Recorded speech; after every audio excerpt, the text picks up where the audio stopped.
નમસ્કાર વિદ્યાર્થી મિત્રો, બોર્ડ 2025ની એક્ઝામ નજીક આવી રહી છે. ફેબ્રુઆરી 2025ના એન્ડમાં શરૂઆત થવાની છે.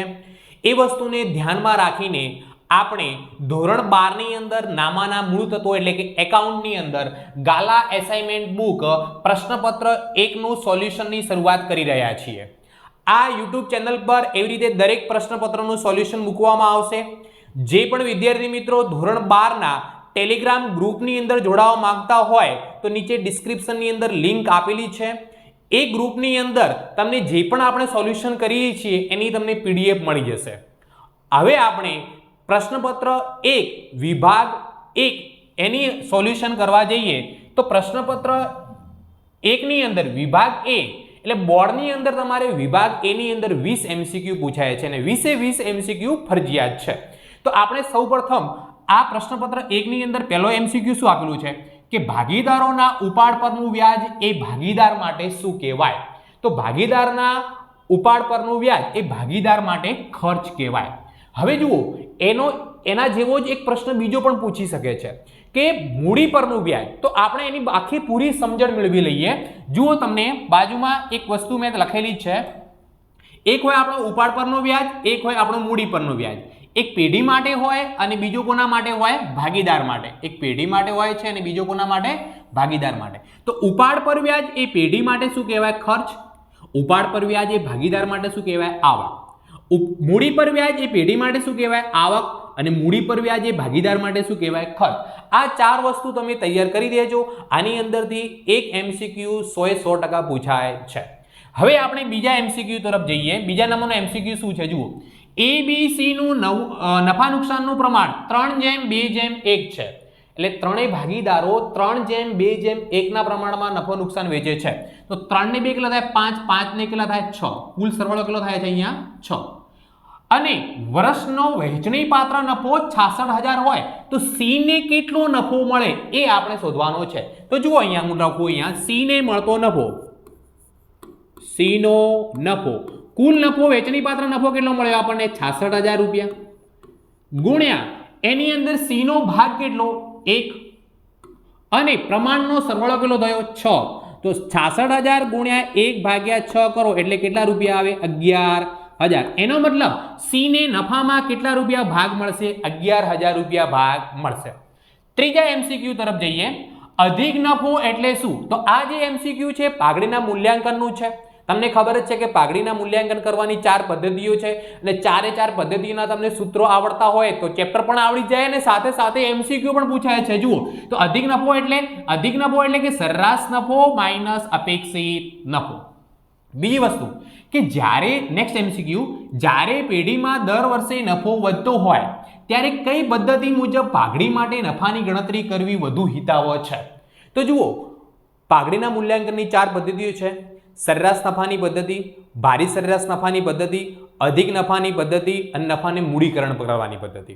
પણ જ્યારે ધંધાની અંદર દર વર્ષે નફામાં વધારો થતો હોય ત્યારે ભારી સરેરાશનો ઉપયોગ કરવામાં આવે. એટલે જવાબ તમારો શું આવશે? ભારી સરેરાશ. ભાગીદારી પેઢીના પુનર્ગઠન વખતે પાકા સરવૈયામાં દર્શાવેલ સંશોધન વિકાસ ખર્ચ ક્યાં દર્શાવવામાં આવે? તો જુઓ ખર્ચ છે અને સંશોધન વિકાસ ખર્ચ એ અવાસ્તવિક મિલકત કહેવાય. તો એ શું કરવામાં આવશે? મિલકત છે એટલે આપણને મિલકત લેણા બાજુ આપેલી હશે. મિલકત લેણા બાજુ એટલે કઈ બાજુ કહેવાય? ઉધાર બાજુ. અને અવાસ્તવિક મિલકત હોય એ ભાગીદારો વચ્ચે શું કરી દેવાની? વેચી દેવાની. એટલે કઈ બાજુ લખવાની? મિલકત લેણા બાજુ ઉધાર બાજુ છે એટલે ભાગીદારોના મૂડી ખાતાની કઈ બાજુ લખવામાં આવશે? ઉધાર બાજુ લખવામાં આવશે. ભાગીદારી પેઢીના પુનર્ગઠન વખતે યંત્રો ખાલી જગ્યા પુનઃમૂલ્યાંકન બાદના પાકા સરવૈયામાં દર્શાવવામાં આવે છે. તો જુઓ પુનર્ગઠન વખતે આપણી જોડે કેટલી કિંમતો હોય? ચોપડે કિંમત, પડતર કિંમત, બજાર કિંમત અને દાર્શનિક કિંમત. પણ પુનર્ગઠન વખતે પુનઃમૂલ્યાંકન બાદ પાકા સરવૈયામાં કોઈ પણ મિલકતની કઈ કિંમતે લખવામાં આવે? બજાર કિંમતે લખવામાં આવે. ભાગીદારના પ્રવેશ વખતે પેઢીના પાકા સરવૈયામાં દર્શાવેલ પાઘડીનો નોંધ ખાલી જગ્યા થાય છે. હવે પાઘડી આપણને ખબર છે કે મિલકત લેણા બાજુ આપેલી હોય એટલે ઉધાર બાજુ આપેલી હોય તો પાઘડીનું ખાતું બંધ કરીને મૂડી ખાતે લઈ જવું પડે. તો મિલકત લેણા બાજુ એટલે ઉધાર બાજુ હોય તો મૂડી ખાતે પણ કઈ બાજુ લખવાનું? ઉધાર. તો મૂડી ખાતે જો ઉધાર થતું હોય તો પાઘડી ખાતે શું થશે? જમા. તો અહીંયા MCQ જોઈ લઈએ. એ આપણો જવાબ શું આવશે? જૂના ભાગીદારના મૂડી ખાતે જૂના નફા નુકસાનના પ્રમાણમાં ઉધાર અને પાઘડી ખાતે શું થશે? જમા. 8મા નંબરનો MCQ છે, પુનઃમૂલ્યાંકન ખાતું ખાલી જગ્યા પ્રકારનું ખાતું છે. તો આપણે 11મા ધોરણમાં ભણી ગયેલા છીએ માલ મિલકત પ્રકારનું ખાતું, વ્યક્તિ ખાતું, ઉપજ ખર્ચ. તો પુનઃમૂલ્યાંકન ખાતું એ કયું કહેવાશે? આપણું ઉપજ ખર્ચ ખાતું કહેવાશે. પ્રોવિડન્ટ ફંડ ભાગીદારની નિવૃત્તિ વખતે ખાલી જગ્યા તરીકે નોંધાય. તો પ્રોવિડન્ટ ફંડ એ ધંધા માટે દેવું કહેવાય, એટલે ભાગીદારો વચ્ચે વેચી શકાય નહીં. તો પ્રોવિડન્ટ ફંડને નવા પાકા સરિયામાં મૂડી દેવા બાજુ એટલે કે જવાબદારી બાજુ લખવામાં આવે. એટલે જવાબ કેટલો આવશે આપણો? એ. ભાગીદારી પેઢીનું વિસર્જન કેટલી રીતે થઈ શકે? તો ભાગીદારી પેઢીનું વિસર્જન 2 રીતે થઈ શકે, સામાન્ય સંજોગોમાં અને અદાલત દ્વારા 2 રીતે થઈ શકે છે. 11મો MCQ છે આપણો, પેઢીના વિસર્જન સમયે નફા નુકસાન ખાતાની ઉધાર બાકી કયા ખાતે લઈ જવામાં આવે છે? તો નફા નુકસાન ખાતાની ઉધાર બાકી હોય તો ભાગીદારોના મૂડી ખાતે ઉધાર કરી દેવામાં આવે. તો અહીંયા માલ મિલકત નિકાલ ખાતે ન આવે, રોકડ ખાતે બી ન આવે, નફા નુકસાન ખાતે બી ન આવે. ક્યાં આવશે? ભાગીદારોના મૂડી ખાતે. ડી જવાબ આવશે. નીચેનામાંથી કઈ મૂડી કંપનીના પાકા સરિયામાં શેર મૂડીના શીર્ષક હેઠળ દર્શાવવામાં આવતી નથી? તો જુઓ, શેર મૂડીના શીર્ષક હેઠળ સત્તાવાર મૂડી લખવામાં આવે, બહાર પાડેલી મૂડી લખવામાં આવે, ભરાયેલી મૂડી લખવામાં આવે, પણ અનામત મૂડી જે છે શેર મૂડીના શીર્ષક હેઠળ લખવામાં આવતી નથી. એ અનામતો અને વધારાના હેઠળ લખવામાં આવે છે.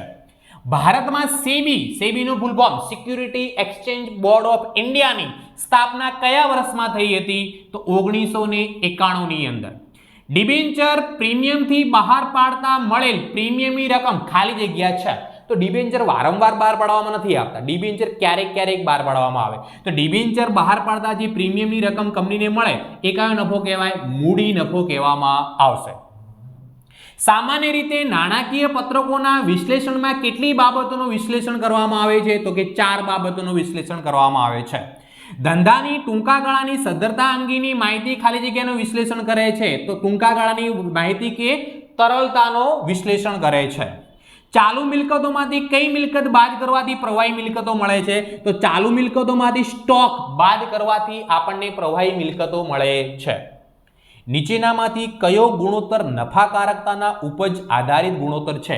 તો નફાકારકતાના જુઓ તો દેવા ઇક્વિટી ના આવે, કામગીરી ગુણોત્તર ના આવે, સ્ટોક ચલન દર ના આવે. તો જવાબ શું આવે આપણો? બી, ચોખ્ખા નફાનો ગુણોત્તર.